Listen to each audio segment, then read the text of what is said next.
Alright guys, so unfortunately this is the pretty much the final voyage here in the M2. On the way back from the RMV, picking up the plates for the new car, and it's just kind of setting in. This is pretty much it. I've had the car for a year and a half, I've daily driven it, I've had my fun, and I've got another bucket list car on the way that is in absolutely mint condition. And by on the way, I mean it's right here.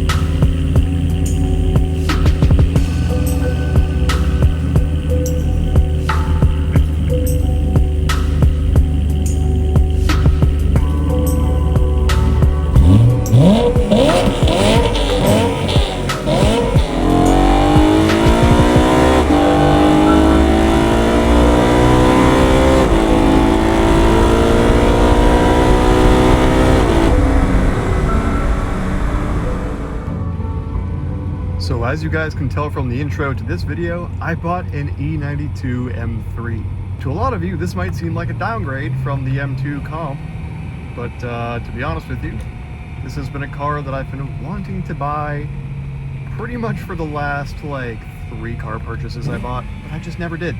Because to be honest with you, I was afraid of this engine.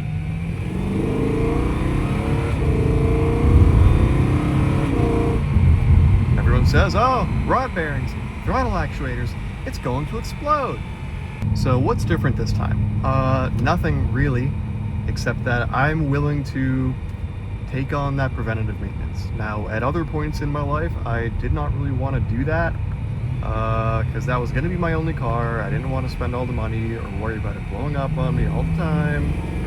Now, a lot of people are scared away from this engine because of the classic rod bearing issue that these cars tend to have. Now, people say you should do it probably around 50,000 miles preventatively, which I guess is a pain in the ass if... Hold on.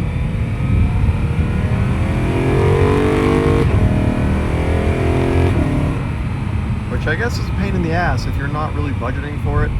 As you can see, this car, maybe you can see, maybe you can't.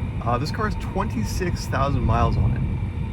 Now, in terms of E92s, that's like borderline brand new, and this car pretty much feels borderline brand new. For those of you that have paid any attention to the E92 market recently, it's kind of been going a little bit bananas. There's been a couple here that have sold for 200 grand or more. Now this obviously is worth absolutely nowhere near that. But what that means to me is these cars are kind of going to be going up in value to a point where they're going to be unattainable for a lot of people, at least for good ones. Now, cheap ones can still be had. You can get automatic convertibles with low miles for pretty cheap still, just because the convertible is not really as desirable. But for a good one with low miles, clean, they're getting expensive. And to be honest with you, I wanted to get in on it before they got to the price point where it just wasn't worth it to me.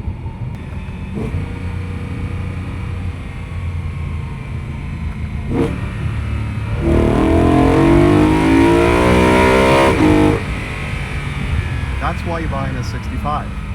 Now, one other obvious point, I've got the DCT. Now, I had been looking for a manual one of these, but to be honest with you, they're just more expensive. I almost bought one that was like $10,000 more with twice the miles, more than twice the miles.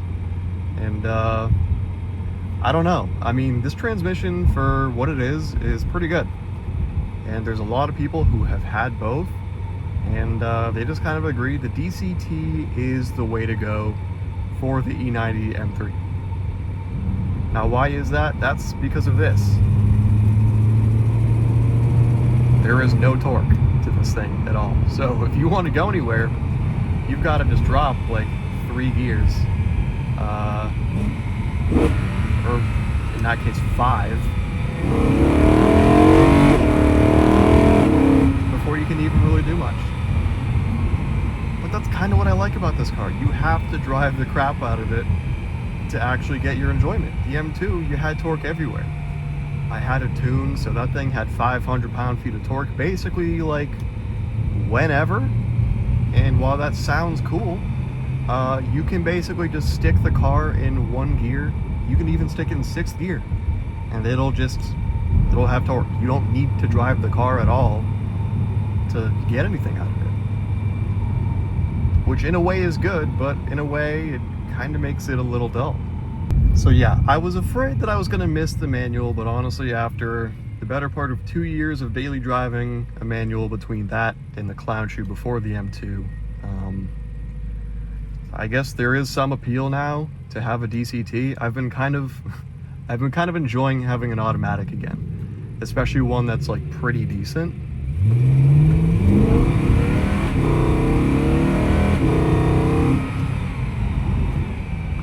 Like, come on. This thing is 15 years old. And the downshifts are a little slow sometimes, like, I don't know, they're not bad though. But the upshifts are fantastic. And that's not even in the most aggressive setting. I have it on 4 out of 5. But anyways, yeah, I've honestly been finding myself really enjoying the DCT in this car. Now, for those of you that have followed me or you know me at all, you know I have a complete inability to just leave things alone when I know they can be better. So I've already got a few things planned for this car. You really buy this car for the sound, honestly. So I've got an Eventuri carbon fiber intake and plenum for this thing because you gotta help the S65 sing up front with those independent throttle bodies. And I also plan on doing an exhaust for this car. Now this is a little louder than stock already. This has the M Performance, I guess, factory titanium muffler on it.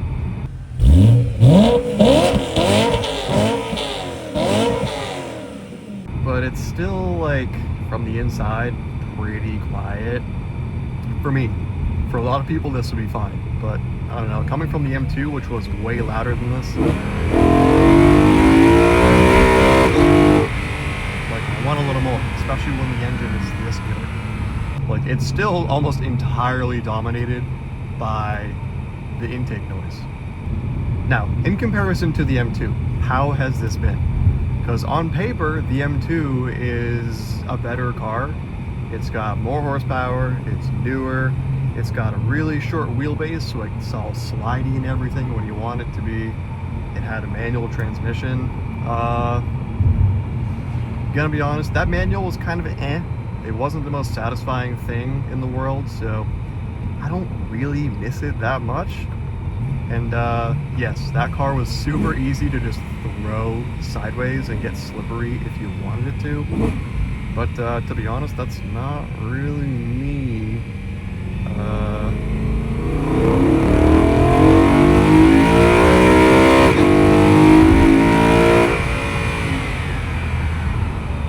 I actually like that I can floor this car pretty much whenever, and I don't have to worry about it getting out of control. And this really is like the perfect power for what the car is. The car is about 3,500 pounds, has a little over 400 horsepower. With the intake to plenum exhaust, maybe I'll get it up to 450 one of these days. But like, it's the perfect power for the road. And the gearing on the DCT is so much shorter. Like, I can actually ring it out a few times before I have to stop.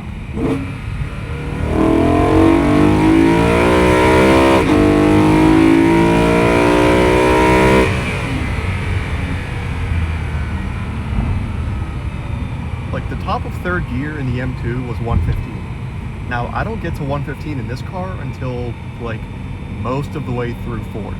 So, I can just ring this out so much better.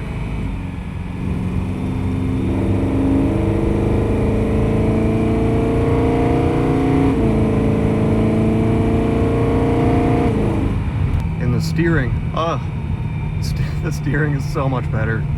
If you don't know, this is the generation where BMW still had hydraulic steering, so like when you hit a bump, you get actual feedback in the wheel. Like the wheel just kind of did a little shimmy there. Now in the M2, you'd feel a little impact through the wheel, but it wouldn't move. There was no actual feedback to it. So like the steering was kind of just dull.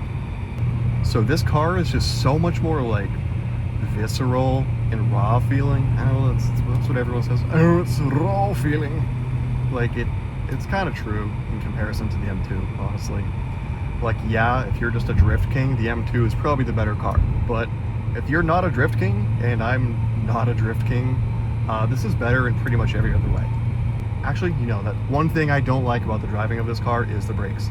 The M2, for sure, just absolutely smoked this thing in the braking department. Like, this honestly kind of feels like an economy car in comparison. But it slows down when you stomp on them, but you've got to stomp on them kind of hard. That's my one gripe.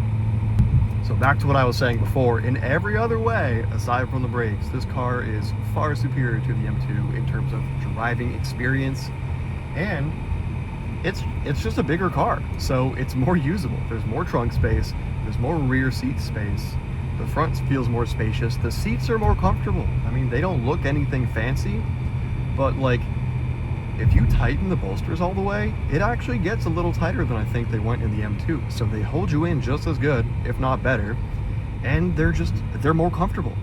So the car is more comfortable, more usable, it drives better, the engine has so much more character, like, it's just kind of a better car in like almost every way. So by now, I've had the car for just about a week, and do I miss the M2? Gonna be honest, not really. I miss having CarPlay, I guess, and having brakes that actually instill some level of confidence. But I can live with those, and honestly, those can be upgraded. I'm probably gonna put in a CarPlay retrofit to this thing. Apparently that increases the audio quality because the stereo is a little meh, and my Bluetooth connection's pretty spotty, so I've been using one of those Bluetooth aux adapters, and the sound quality on that is not good. So I'm gonna see if I can figure out a solution to that, but I might just bite the bullet and install CarPlay, and then I have CarPlay. So anyways, I'm gonna be stuck in traffic for a little bit, unfortunately, so this is probably a good spot to end the video. My 1 week first impressions of the E92 M3. It's great. I love it. I have no regrets whatsoever. This has been a car I've wanted for years, and I finally did it. So you know what? I'm happy. So anyways, guys, thank you for watching. Expect more content on this thing. There will be plenty to do and plenty of drives to go take. So anyways, I will see you in the next one.